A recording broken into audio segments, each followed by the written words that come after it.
Welcome back to the Whiskey and Wisdom podcast, everybody. This is 3.0. As you can tell, we're in a new location, just mixing it up a little bit. Some people got upgrades in life. Some people get better studios. I don't think this is really a better studio. I just think it's a different studio. The only reason why it's better is because it's in my office. I think it's a better studio, hands down. This feels legit. Just as a guest looking out, you're elevated, you're looking out, it's a beautiful day, plenty of natural light. Trust me, This is a win. It's been a goal for years to kind of just like get a set studio space that's different, get some green in here. If you guys know, you know. Chris loves his green. Set it up. Yeah. Send it. Chris also likes it because I do all of the work on a Friday before the Sunday we come in here. So he gets to sit down, we press play, and we go. Yeah. But the reason why we have Christian in here today is because we were using his studio for the last few months, actually, probably close to a year, actually. And I want to say thank you so much for letting us come into your space and use it. We've loved using that spot. We've had so many compliments of how it looks and the paintings and just the feel in there too. So I do greatly appreciate that. I know all of our guests do. And so I wanted to publicly thank you for everything that you've helped us with and done in the background there.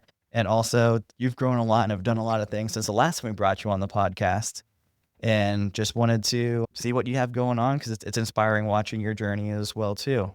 Dude. So introduce yourself again for anyone who hasn't watched. And if you haven't watched, go back and watch the first one. Oh yeah. Awesome. Well, thank you guys for having me. I love what you guys are doing, and I'm very grateful to be back. So I'll start off with, this is definitely an upgrade because even though, thanks for the kudos about my studio was like slapped together quickly.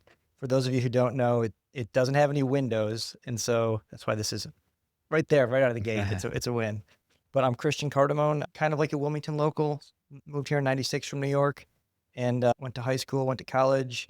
I've been a small business owner, operator, kind of entrepreneur, and I've been mainly real estate's been my game for the last 22 years. Done some development, some construction, some rentals, some short-term, long-term, some flipping, like a little bit of everything. Mm-hmm. And I'm stoked to be here, man. I'm very blessed, and I love Wilmington. I've got nothing but good things to say about it, and I just love being a part of things like this. So, yeah, I mean, I've been following your journey, and I was so stoked when I offered you guys to come to my studio and you said yes, because like we were talking offline, selfishly, I wanted to be around people that were doing big things with their podcast. As someone who started a podcast last year, kind of to try and force myself to get uncomfortable, it's a lot harder than it looks. Mm-hmm. So I have massive respect for you guys, like game respect game. You guys are the real thing. And I think that that's just so cool to have a local guys like you who are doing big things in the media space. So kudos to you. Yeah, Thank you. Appreciate it. Yeah. Before we get too far into it, Chris was doing research on our whiskey today. So let's learn about that and take our first sip. Is it really whiskey though? So all It's an Scotch is whiskey, but not all whiskey is Scotch. Same thing with bourbon. Yeah. So I asked that question because we are drinking Glen Ick. I probably said it wrong because I am not Scotch or Scottish descent, but super beautiful. This is a 21-year-old Grand Reserva. I gotta say, out of all of the websites I look at, this is probably like top 2 and not number 2 websites, because like I'm looking at it and it's like just a beautiful swipe through, so many setups. So oddly enough, this Scotch was raised in Scotland and quote unquote roused by the Caribbean, because it is a 21-year Glenfiddich, which I didn't know they did, but it does most of its life in a classic like Scottish setup, and then they finish it in Caribbean reserved or Reserva rum cask to add some ginger and fig notes to it. Let's see their website. There's so much going on. Stop. I definitely got a little bit of the ginger in there. I'm glad it was rested in rum casks because I'm really not a Scotch fan. I've tried a lot of different Scotches. I don't care who you are, people out there that are Scotch people. It's not because I haven't tried the right one. I've tried a lot. I don't like it. Stop trying to force me to like it. This one, since it was rested in rum cask, I can tolerate it. I Yeah. don't like Scotch. I'm sorry. So you'll notice it has a nice dark golden color. On the nose, you should smell a little bit of vanilla, some floral, hints of your classic rum stuff. So like banana, figs, and then you get some of that Scotch, which is going to be some toffee, some leather and oak. And then your tasting note should be a little bit peppery. I mean, it's a Scotch. It's usually peppery. And then some smoke, oak, lime, and ginger and spices. And then it's supposed to be a little bit of a dry, spicier flavor. This is the cornucopia juice, pretty much. Mm. This is really good. This doesn't taste like Scotch almost at all. Yeah. Like most Scotch has a very defined like Band-Aid flavor. Right. That should be one of the Band-Aid. tasting notes. Yeah. This tastes like just a really rich bourbon or whiskey. I don't know if I am refined enough to tell the difference between a bourbon and a whiskey, but it tastes like that kind of spirit. Ooh. Cheers. This is good stuff. Yeah, I can definitely. So, like on the very back end, you can taste the classic like peatiness, Right. but it's very, very subtle compared to a lot of the other stuff that we've drank. This is probably one of my top favorite Scotches, even though it still does not hit the top 10 of overall whiskeys I've tried. Yeah, where are But you it's- guys with rating systems now that you guys have had as many episodes as you have? So, I think we're asking the audience. We're trying to figure out: do we do a revamp or a revisit of like our top 20 that we've done, or do we do a seasonal showcase and show? Because like I love to be like, so this is usually a summer or winter, springtime whiskey. So we're trying to figure that out. We have we have tried so many, Yeah. like, and it hurts my brain to think like how many we've tried. There's been multiple times I'm like, I know I've had that, but I need to try it again to remember what it tastes like. Yeah. Yeah. So I would say we're well over 150 different whiskeys for It's probably Whiskeys, close to bourbons. 300. well. It would be Probably. cool if you guys showcase like a North Carolina one. Mm-hmm. You know, you could maybe break it down like regionally if you had to, because yeah, there's so many different ones, man, and Yes. they're just and then once they throw like a wrench in it, like we're gonna age it in a rum barrel or something, or like a port like wine barrel or something. It's like a hard left turn, so then you can't even compare that with something Right. that's like more traditional. Correct. So it's a wide like gamut of flavor, I think. So I it's will tough. say there's definitely, like, obviously Scotch bourbon whiskey is different, but when you do a finished, anything finished, Mhm. it's a totally different category. Mhm. Like, it should be rated completely different than everything else because of the way things get finished. So Tyler, when you did the end of days experience, Mhm. what role did you play in the making the whiskey, or did you guys just barrel it and then see and bottle it? Yeah, so for us, that's actually, we'll probably do another episode just talking about it and everything too. I may or may not open it, we'll see. But it was an investment barrel. So there was a gentleman who paid for the barrel, rested it for 3.5 years. And then the experience I got, along with like a few other people, is you got to go in and bottle the whiskey. You put the label on it, you put the extra sticker on it, and we put the sealant on top of it and all of the fancy end of day stuff that you get along with it. Mm. So it was cool just to like go in there like, oh, how do you actually fill a bottle of whiskey, and like what's the process like? So it was neat just kind of being behind the scenes a little Yeah, bit. that facility. Oh, kudos to those guys, man. That place is. I love that that's in our backyard too, Mhm. Right. because that facility is so cool to go and see how they do it, and that's definitely like an artisan operation. But Mm.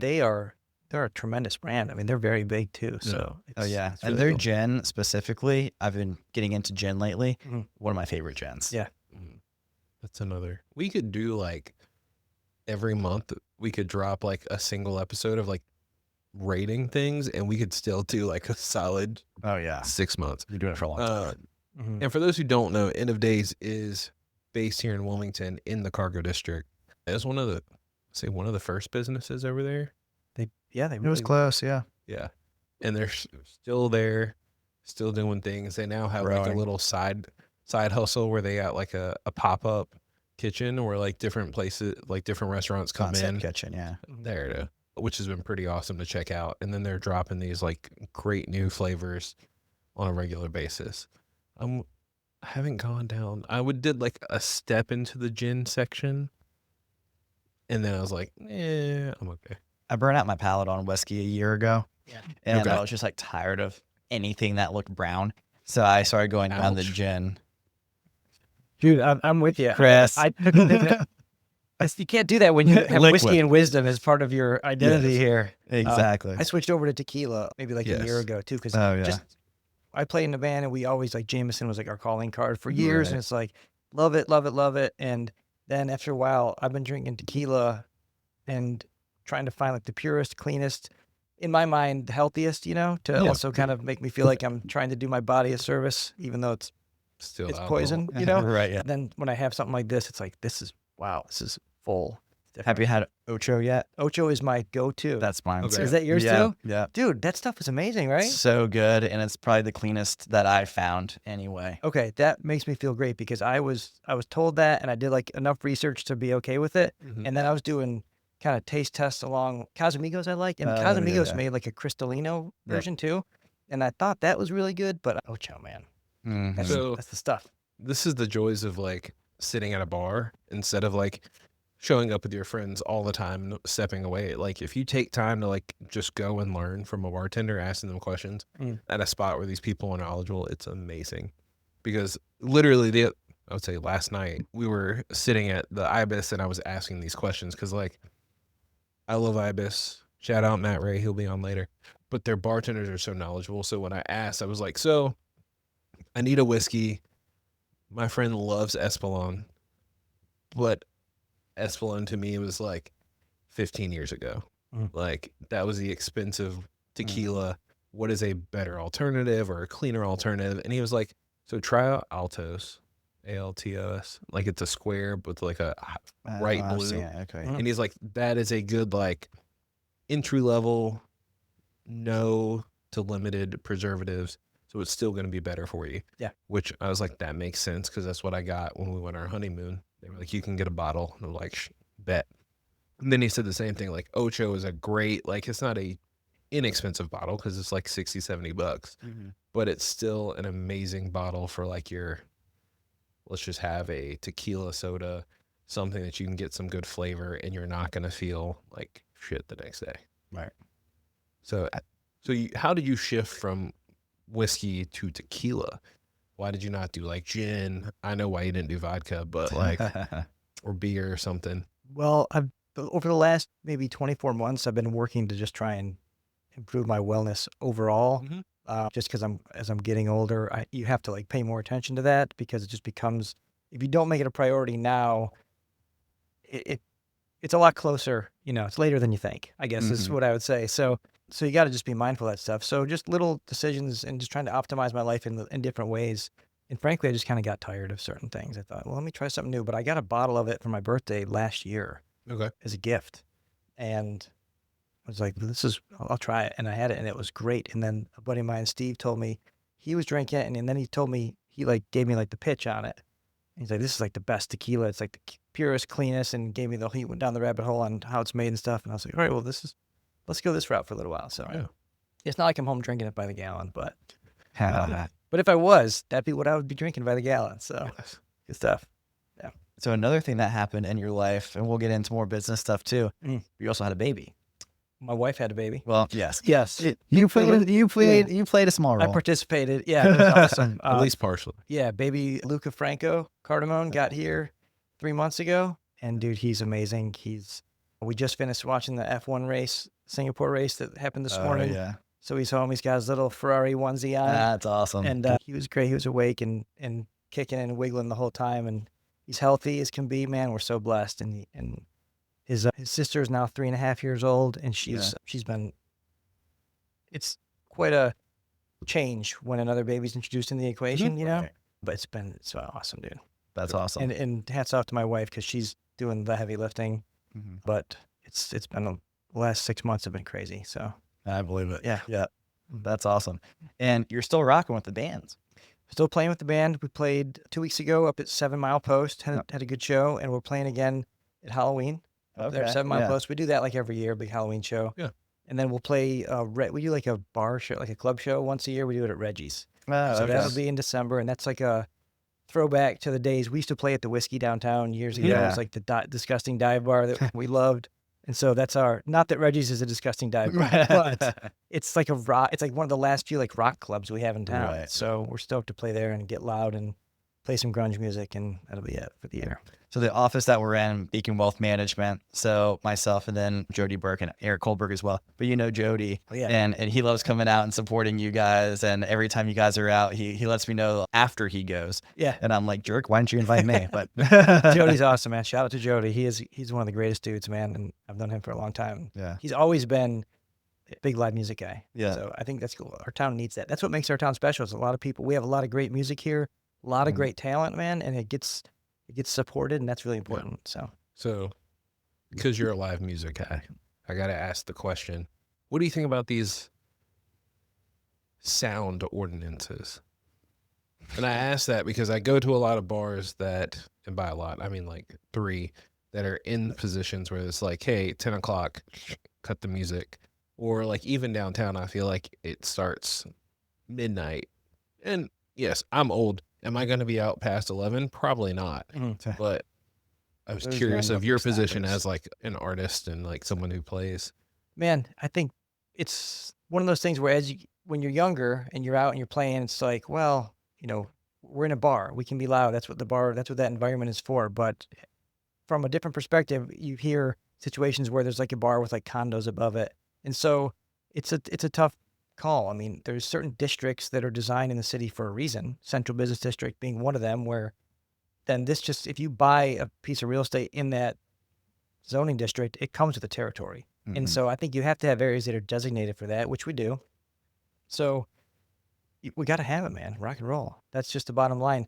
In the appropriate places during the appropriate times. In our like live music window downtown, everything has to stop at 2:00 anyway. So that's pretty much it. During the week, not a lot of music goes. I don't go downtown as much as I used to anymore, so I don't know. But most of the time, it's just 3 or 4 nights a week, and I would just say it comes with the territory. So you got to know what your buyer beware. Do your homework before you buy a piece of property that's in the Central Business District, and then it'll be fine. Wait, where's the And that Central Business District? Like downtown, it's an overlay, kind of like a 3rd Street to the river, Okay. and then it goes down to maybe Orange on the south side, and all the way down to like Cape Fear on the Okay. north side. So those are areas where the zoning is very favorable to business. And so, for example, they're not working to preserve green spaces. Like there's 0 lot lines if you're building, you can build. That's why buildings are right next to each other. Okay. The height restrictions are very flexible there. They're usually like 42 to 44 feet there. So you can go, that's why you see these condensed areas of density with regard to Okay. that. And so that's because they want to invite business. So they have to have that down there. And they have to have people that are allowed to turn the music up because that's where people want to go and do commerce. So. Well, thank you so much. That was an amazing segue because if you didn't listen to the first episode, Christian's also in the real estate game. So he is the person who would know the most about this anyway, because that's your job. Yeah, I love it. I live for it. I'm in the throes of an interesting process with the city now. I'm working to develop a small like mid-rise building. So And so the technical review committee is a process I've been through a couple of times, but this has been a bit of a challenge for me with the city just because it's an small infill lot. And so the biggest thing we're having now to deal with is like tree mitigation. Something you never, it kind of became a big topic of conversation maybe like a month or 2 ago when they were developing that thing on Wrightsville Ave, that complex there, and they cut down a bunch of big everything. trees, Yeah. and everybody freaked out, Yeah. So it's definitely, it's a real thing, but the city and their ordinances and their zonings, the code is written in a way and you have to abide by it. And so it's a delicate dance. Yeah, So I'm letting it go. And I understand. So like in general, you want to add more businesses, more people into an area. But I also see the other side of like, there's trees that have been here for hundreds of years. Yeah. I don't know why we have to destroy all of them. We should be able to like give it some space or at least plant something that can fill into that space. And I feel like a lot of places just go like knock it down and don't plant anything. Yeah. It has to be done responsibly because you have to weigh, and I think this is what I'm dealing with now with the city is they have an ordinance that's written that speaks to how to mitigate trees if you're going to cut them down. What that means is like, if you're going to cut one down, you have to pay a certain dollar amount based on the diameter of the tree, and certain species are protected and they require more And then you also have this like critical root mass in the ground, so you can't put anything in the buildable footprint Yeah. within those to protect the tree. So there's a fine line between owning land, being able to develop it, and being subservient to like zoning, but then also being subservient to like the tree. Like the tree is going to win. So it's like, Right.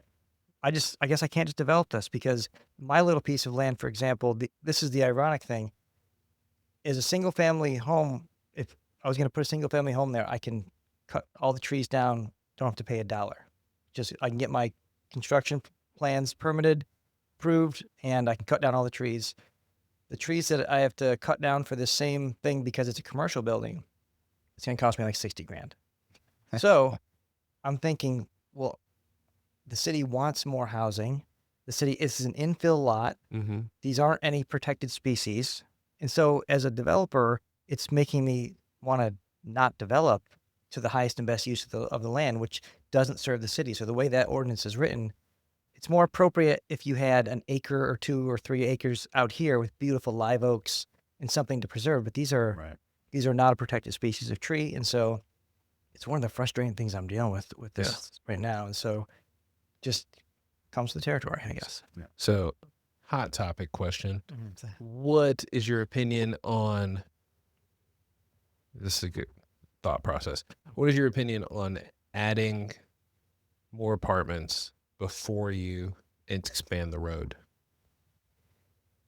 I mean, that's been the biggest thing that people complain about here is parking and infrastructure. Mhm. And so at a certain point in time, we're geographically, we're, a triangle. We've got the river, the ocean, there's not much left pretty much. And so I feel like most of the damage has been done. And the leadership that we've had, I've been, a big supporter of a lot of the current folks that are in office downtown, but they've also been there so long since I got here. A lot of them have been in office. Right. Yeah. And these problems weren't necessarily here when I got here. In 96, this was was a farm.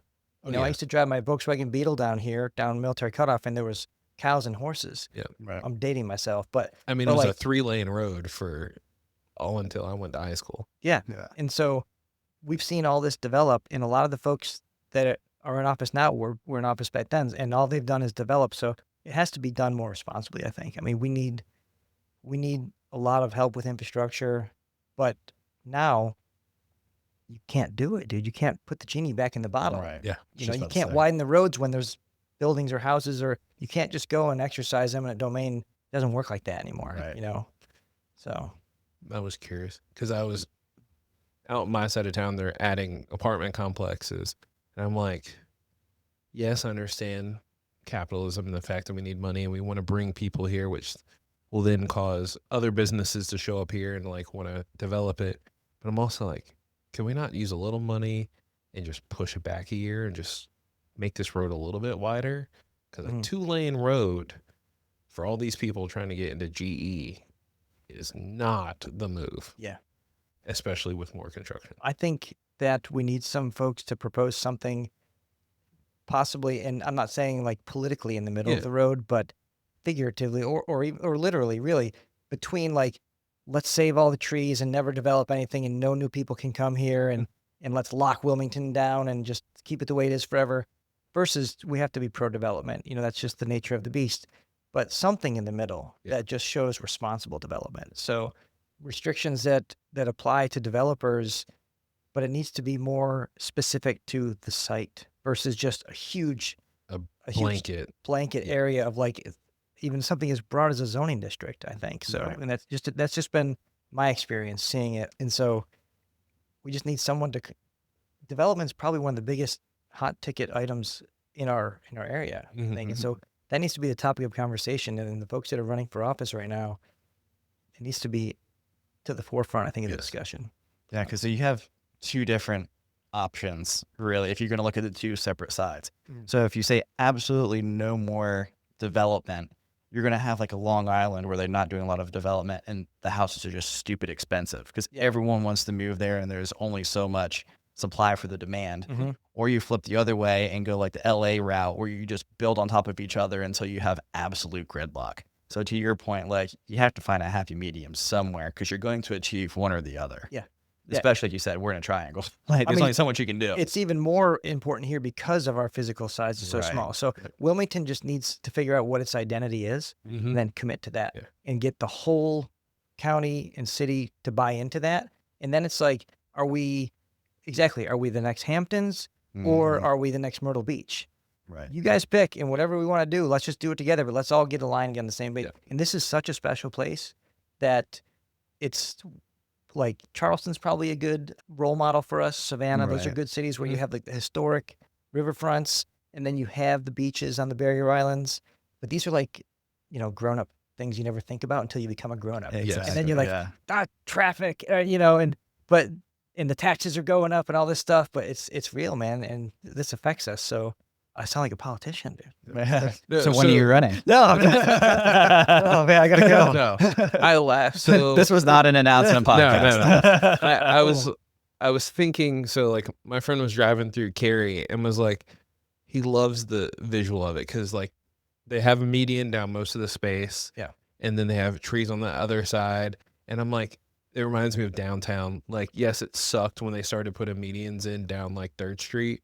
You're like, oh, this is frustrating because it stops me from cutting across. And I'm like, but as an adult, I was like, well, also limits the amount of accidents we have of someone shooting across. Totally. Should they probably have like made the parking spots a little bit wider so I can inch out and see around that Suburban that's decided to park on this last spot? Yeah.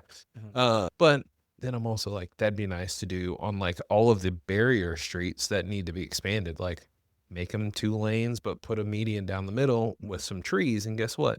You replace some of the trees you got rid of, which can help a little bit. And then it turns it from looking like just an aisle of just openness to having a little bit more character. Yeah. I think there has to be, I think what we just need is more vision and we need a longer view. So it's not just like, what's the next 1, 2, 3, 5 years? When you're master planning cities and layouts for urban environments, it's like 15, 20, 50-year visions that we need. And I just don't know that anyone's sat down and made the case to the public here. Like this is what Wilmington needs to look like. It's just like, let's just get to the next election. And here's the thing that you guys are going to click on or talk about and just to get votes. And we just need someone with like a grander vision to preserve this place. This place, I was in Landfall the other day just looking at a piece of real estate. That's one of the prettiest subdivisions ever. And it gets a lot of flack because it's like, where all the rich people live or whatever. But dude, that's the same landscape. It's you could throw a football into Landfall from where we are. Exactly. Yeah. So our whole city could look like that, It's just all those, that's why I love it here. But I just want to protect it and preserve it. Yeah. Kind of same line. I don't have a dog in the fight. I live in Brunswick County, but you can say the same thing out there too, is they're being very reactive over there right now. I'm like, we have so much green space right now. If you had the right leadership in there to be like, hey, this is what it's going to be like in 25 years. Yeah. Leland, me being optimistic and me being a Brunswick Countyan right now, we could take over Wilmington if you do it right and if Wilmington stays on the right track. Or on this track. On this track. Yeah. But yeah, to your point, like you can't just keep being reactive to everything, just looking to the next election cycle. Like there has to be some type of grand vision. But I'm going to take our subject and flip it a little bit because I wanted to talk to you about this too. Yeah. So get off the politics of real estate and go to something a little bit more fun. You mentioned this before. So you have your own podcast. Oh, yeah. And I've listened to a few episodes. I really like what you're doing on there. Tell us a little bit about your podcast and what you're trying to accomplish with it. Thank you. So my podcast is called The Build Better Blueprint.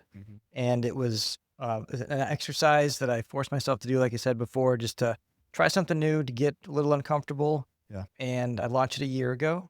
I think my episodes are like in the mid 50s. Yeah. So my goal with it was really just to interview like high net worth individuals who have found success and find out what they did to get there. Because there's one podcast I discovered a couple years ago, and the guy's moniker is like getting the knowledge from the people who have it to the people who need it or whatever. And I just think that everyone's opportunity is there. If you're an able-bodied and you're in America today, you have opportunity in front of you, so much that you don't even know. And so many people that are not nearly as smart as you are wildly successful.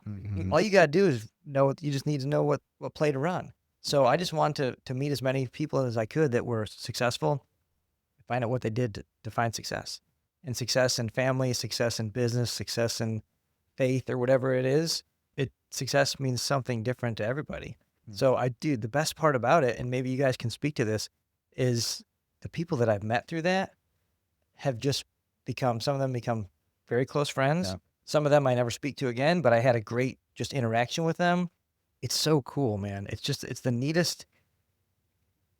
I'm not even sure how to define it, but the fact that you can create this little conversation and put it out into the world, and then you go online to like look at your analytics, and there's like 20 people in Russia have taken the time and they know who I am. That's freaking weird, dude. Yeah. And I'm very like small, I don't do a lot of publicity with it because I'm still figuring it out, because it's also another skill to learn. Yeah. And to put yourself out there to do that is also, as you guys know, you've done it very well. It's a challenge. So, but I'm coming up on my 1 year anniversary, and we'll see. I told myself I'd do it for a year just so I didn't quit when it gets hard. Right. So we'll see. I'm probably going to revamp a little bit and start having some more guests, and I'd love to have you guys on. So that's the Build Better Blueprint on Apple and Spotify, or wherever you get your podcasts. Yeah. Yeah. So it sounds like you did it for very similar-ish reasons to like why we started. So one of the main questions I get when I talk about a podcast are like, oh, like I see like the views you get in your shorts and everything. Like, how much money do you make off of it? Like, I haven't monetized it. I don't want to monetize it. Like, I want to bring the people on that I want to bring on to build the network that I want to build. Yeah. And that's the most important thing to me. So like, if I bring someone who I really like, but like an advertiser would be like, that person's gonna get like 3 views. Like, I don't care about that. Like, I'm going to talk to them because I want to talk to them. They have a story that they want to share with someone. I think there's value in their story that if one of our like couple thousand people listen to, if they get value from it, that's more. I mean, I have a good job. I don't need the podcast to make money. The relationships and networking is worth way more. That's probably why you guys have done so well with it, because you don't need it. So it doesn't feel like needy, like you guys are here and everything's like brought to you by Glen Fitted. It's like it's like Rolex, the best way to tell time. It's like you guys are here because you want this, and then if a byproduct of that is a relationship or someone learns something, then that fills your cup.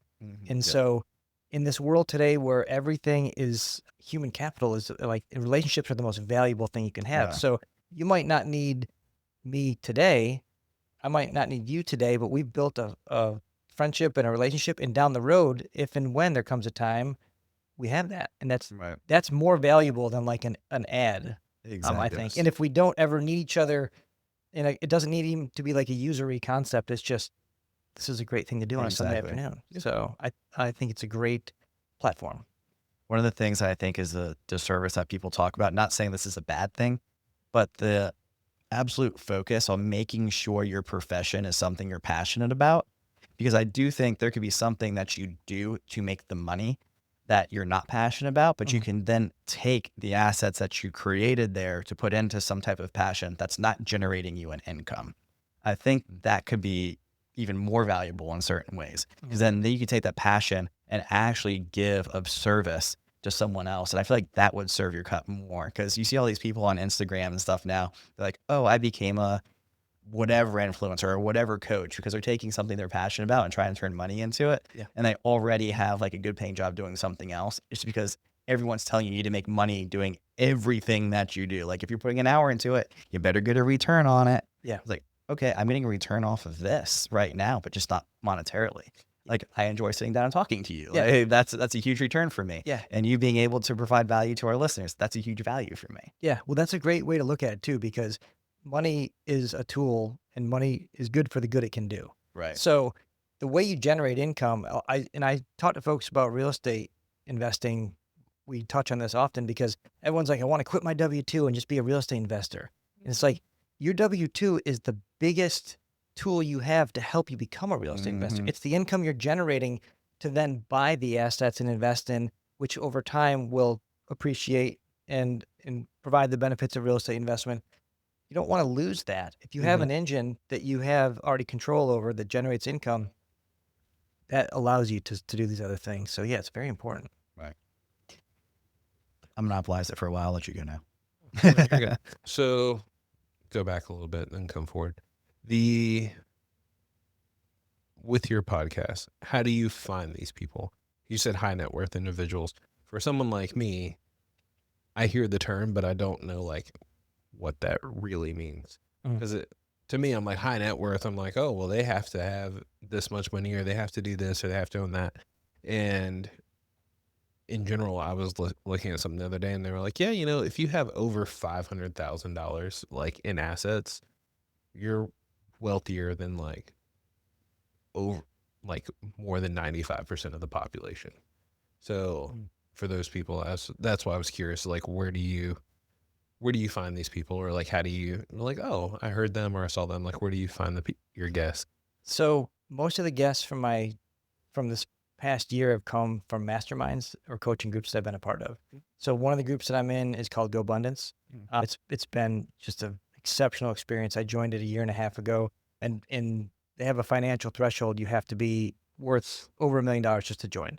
Okay. Right. And then once you're in the group, then there's levels. There's champions level, which is worth your $10 million or more net worth. So there's different tiers in the group, and everyone in there, the goal is to help collaborate, to help bring, everyone up. Yeah. And help with the challenges of business and life and everything. So that group is really there's a lot of people in there that want to help you launch something new or support you in your endeavor. So and a lot of guys in that group have big podcasts, and it's not industry specific. So they're all different types of industries in there, but that's where most of those guys have come from.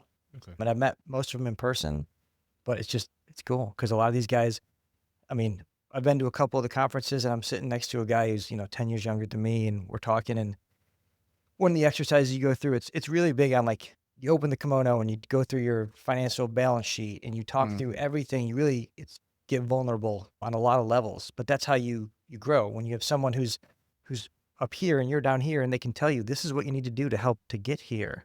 It's really cool. And there's one of the guys I was with he's worth like $40 million, and I'm like, dude, you look like a skater punk. Right. But I learned so much from that interaction at that event that being able to talk to these people is really valuable. So I want to be able to try and expose my audience to that so they can see, dude, if this guy can do it, you can do it. Yep.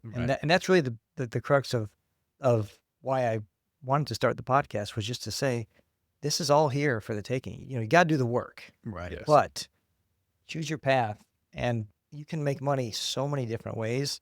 It's terrifying. Mm-hmm. People make money doing a lot of weird things. So, and they make a lot of it. So if you want, and it's not all about money, but if you want to make money, find someone who's doing what you want to do and get the playbook. So then leads to, in general, what was the like catalyst that like got you into the point where you're like, I want to grow and I can be vulnerable. So a lot of people like want to grow, but they're like, yeah, I don't want to go sit in a class next to somebody whose net worth is 4 times what I have or 10 times what I have. What was that thing that was like, I'm not the best in the room. I need to make some changes. I'm not sure that there was a specific flashpoint where the script flipped, but man, I think it's just maybe over time, but you just have to be growing. Otherwise if stagnation is the end. So if you're not pushing yourself, if you're not being surrounded by people that are where you want to go, then that's stagnation, in my opinion. So I've always been the kind of person who wants to learn and grow. I read a great quote yesterday. I forget who it was. It said, live like you're going to die tomorrow, but learn like you're going to live forever. Might have been Gandhi or something like that. But yeah, I just always want to continue to learn and be around people who are doing new things that excite me. So you just have to get over it, dude. At a certain point, the difference between 1 million and 10 million or 100 million, that's a huge spread. Yep. But these are just people like you or me. The amount of money, it's just a number in your bank account. In this town, you can live like a millionaire making 30 grand. So it's all in your head, man. It doesn't matter. So you just gotta, once you arrive at that point, it just gets easy. I've already made a fortune and lost a fortune. I went bankrupt in 2010. So I've been to the mountaintop and then been to the bottom of the barrel. And so after that, it's like, dude, none of this matters. So just do what you want to do. And if you want to build yourself back up, get around people who are already up there, and that's how you get there. I was at a conference recently with people with a lot of money, and one of my favorite quotes, and I've heard it elsewhere, but hearing it from him, like, and actually hearing his journey, because like when I sat down and had an opportunity to talk to this guy, I was like, I'm gonna make this my own personal podcast right here. And I just like Yeah. came out with all the questions. Yeah. And my favorite thing that he said was, the hardest million to make is the first million. Mhm. He goes, because then to double that, you already know how to make a million. So you just make the next two. Yeah. He goes, then now you have two, it's easy to make the next four. And then he goes, and then just starts compounding over that. And then you start having the capital to invest in other things that you're passionate about. Maybe there's a return on it, maybe there's not. He's like, and then you can actually start hanging out like with you, so the mastermind type of things. Yeah. Like you start attracting the same people, and then other opportunities start to kind of emerge and everything. So it was just really interesting hearing how the whole growth process happened. And he grew up from not a lot of money as well too, and found a job that he really liked and was able to move up the ranks and talk to the right people, ask the right questions. Mhm. And that's kind of basically what got him to the point that he got.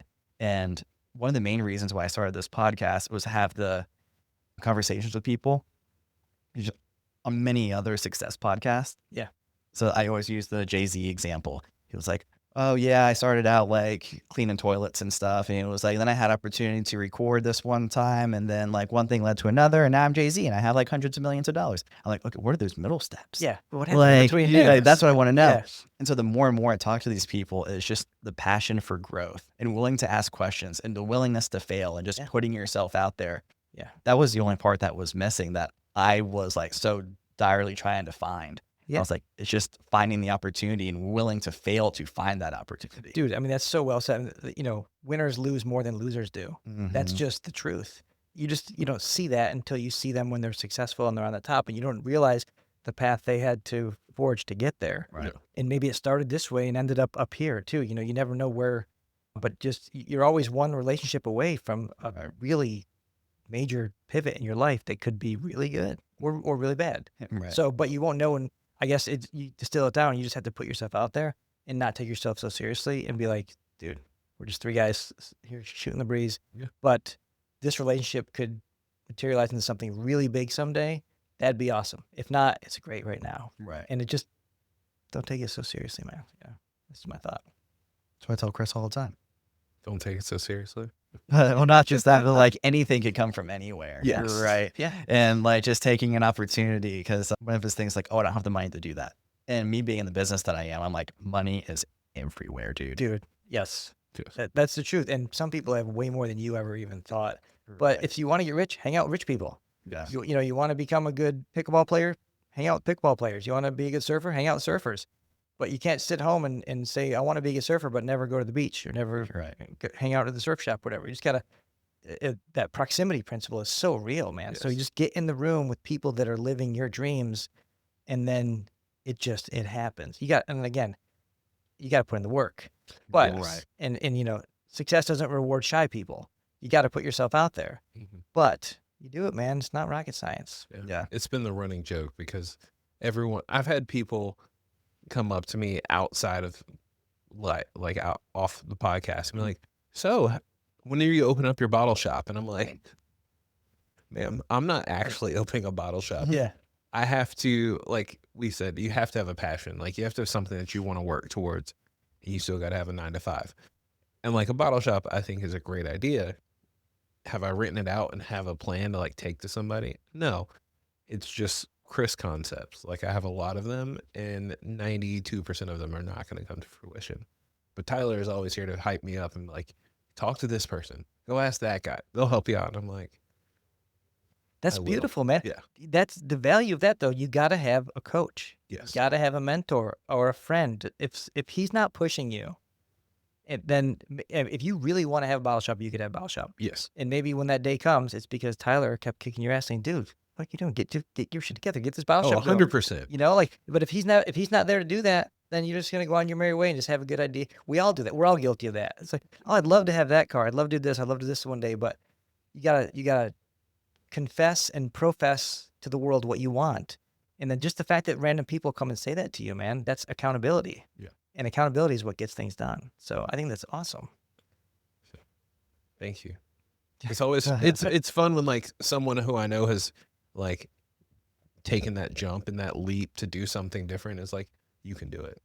It'll happen if you want it to. Yeah. Well, that's the biggest thing, man. Like, it's why I've said it a couple times now. Don't take everything so seriously because, it could all end in a second, right? Without being morbid. But the reality you make is the reality that you want and vice versa. So You can do it. you have more control than you think. I'll I kind of gotcha. leave it at that. I like it. So, one of my final questions is super. I don't know if we've added it since you were on, but still, I'm going to ask because you've done a lot in life. You've done a lot. You've failed sometimes. You've done even more. What does success look like to you?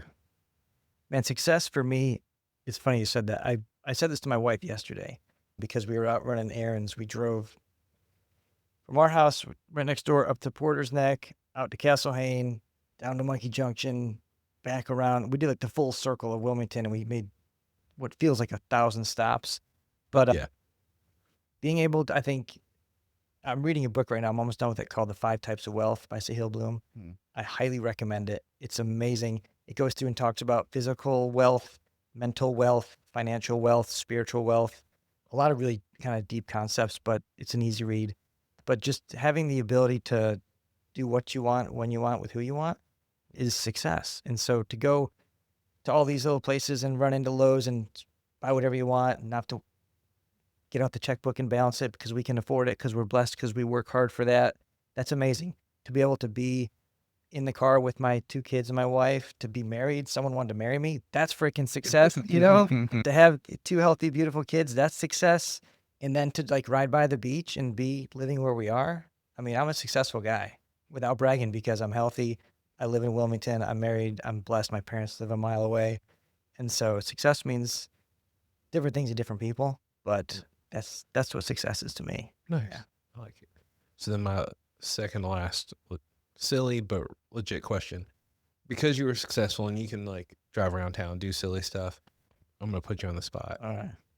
Mostly because you got a Starbucks over here. What is your favorite coffee joint in town? Dude. Well, I don't want to sound like a schmuck. I go to Starbucks a lot, man. And supporting the man is not usually my thing, but it's very convenient. I want Drift in Porter's Neck is amazing. That's a beautiful spot. And I didn't realize those guys have 9 stores now. Yeah. That's Oh, an that's not amazing already. like local success story. I kind of like rotate through coffee shops. I love Blue Cup. I love Azalea Station. Obviously, I love the Cargo District, so I'm there all the Right. time. The Folkestone Slow Bar is in my building, the Design Works. They have a little yeah. coffee kiosk there. The guy who runs that is super cool. They make great coffee. I'm a generalist when it comes to coffee. Okay. I don't have a favorite. If it's Coffee? there when I need it, I gotta have it. So I'm gonna stay. I do sound like a politician. I'm staying on this one. I'm not running for office.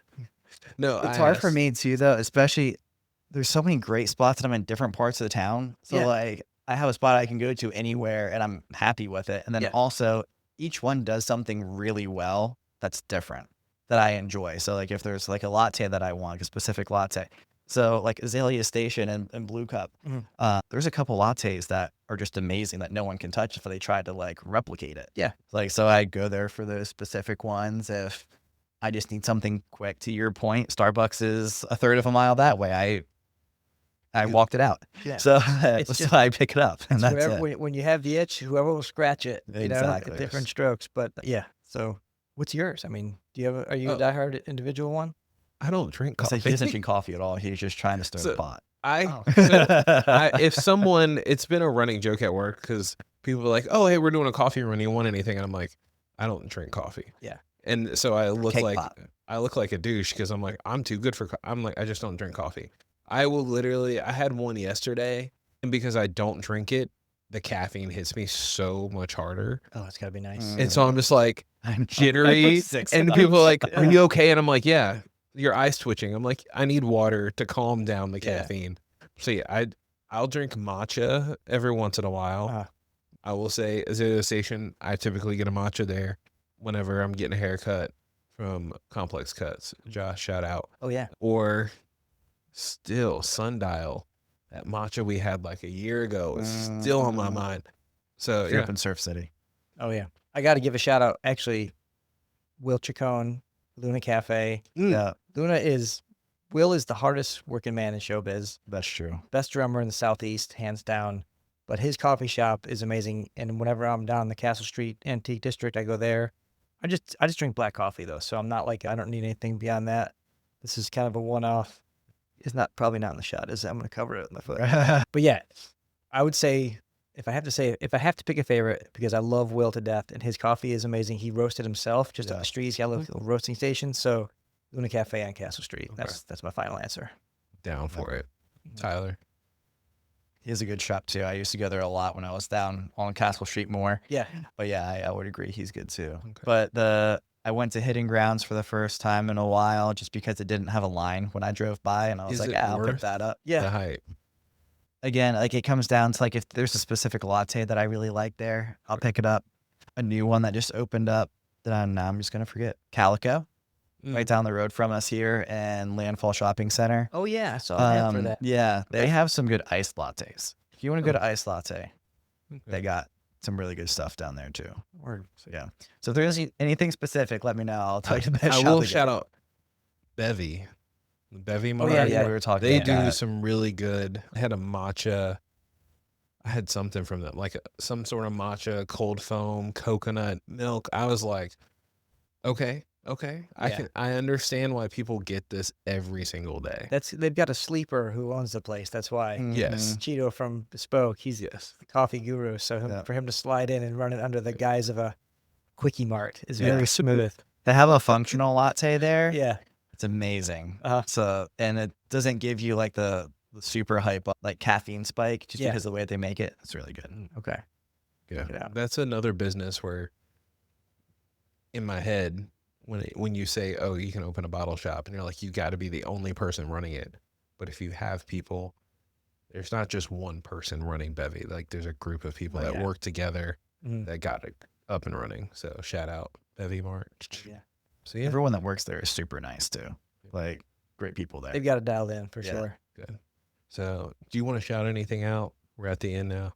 Man, I would like to thank you guys for having me. This is course. always a great conversation and always great whiskey. Probably gonna have one more little sip before I Oh, slide on. oh, the right It ahead. is Sunday afternoon. Yeah. Exactly. A little bit of the sacrament on the Sabbath. Yeah. No, but I just want to thank you guys for the opportunity to be here. I have Aloha Wilmington Real Estate is my day job, and then 9 to 5. If you guys have any needs with real estate, commercial, residential, and commercial residential property management as well, love the opportunity to meet with you, chat with you, look at your portfolio, and see how we can help you, provide value. I just want to come from contributions. Anything I can do for anybody real estate related, or if you want to talk about trees in the city of Wilmington, give me a call. An expert now. Yeah, that's pretty much it. But thank you guys. Thank you. Yeah, thank you. It's been a blast. We'll catch you in the next one, but don't forget, like, comment, share, subscribe, and in the comments, let us know, do you have a favorite tree in Wilmington? Like, it's been interesting because, like, we're in Live Oak area. Like, everyone's known for live oaks. Mhm. I didn't know live oak was a thing. I thought we were just a pine city, to be completely honest. Oh, it's a thing. So, yeah, let me know your favorite tree. We'll catch you in the next one. Cheers. It does if you hit that.